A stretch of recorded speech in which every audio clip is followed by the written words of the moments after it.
আসসালামু আলাইকুম। আমি আরিফিন সাইদ, চায়না চংচিং থেকে বলছি। চায়নার আসলে ওয়েদারের কোনো ঠিক ঠিকানা নাই। কারণ হচ্ছে যে গত কয়েকদিন প্রচুর রোদ ছিল, যার কারণে হচ্ছে যে রোদের কারণে আমরা বাইরে বেরোতে পারতেছিলাম না।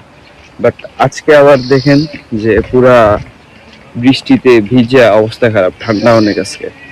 এইখানে আমি আপনাদেরকে বোঝানোর জন্য ৩টা ক্লিপ অ্যাড করে দিয়েছি। আপনারা দেখতে পাচ্ছেন যে ৩টা ভিউতে ৩ রকমের ওয়েদার। একটাতে বৃষ্টি হচ্ছে, একটাতে রোদ, আরেকটাতে মেঘলা।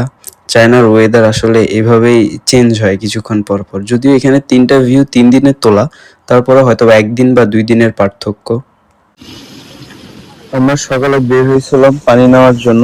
এই ভেন্ডিং মেশিন থেকে হচ্ছে যে আমরা পানি কালেক্ট করব, খাওয়ার পানি। আর বাইরের ওয়েদার দেখুন, বৃষ্টি ভিজা, অনেক ঠান্ডা আজকের ওয়েদার। বাট গতকালকে অনেক রোদ ছিল, গত ২ দিন অনেক রোদ ছিল।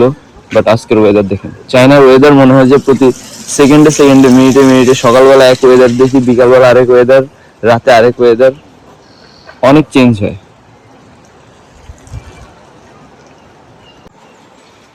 আর ওই হচ্ছে যে আমাদের ডর্ম, এবং আমাদের ডর্মের কাছে হচ্ছে যে পানি কালেকশনের একটা ভেন্ডিং মেশিন আছে। এখান থেকে হচ্ছে যে আমরা খাবারের পানি কালেক্ট করি।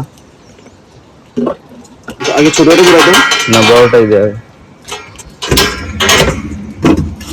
এখানে হচ্ছে যে আমরা এখন 18 লিটার নিব, যদিও এই বোতলটা হচ্ছে যে 16 লিটারের, এই জন্য আমরা সাথে হচ্ছে যে ছোট আরেকটা বাচ্চা বোতল নিয়ে আসছি। আচ্ছা, এটা হচ্ছে যে আমাদের বোতলটা প্রায় অলমোস্ট হয়ে গেছে।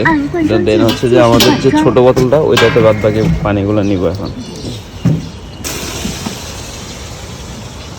তারপরে এই সুইচটা প্রেস করার পরে বাদ বাকি পানি পড়া আবার শুরু হবে। পেমেন্ট কিন্তু আমরা ফার্স্টে একবারে করে দিছিলাম এখান থেকে। সো আমাদের পানি কালেক্ট করা শেষ। এটা হচ্ছে যে আমাদের ডর্ম, আমরা এখন ডর্মে ঢুকবো। So that's it for today, thanks for watching.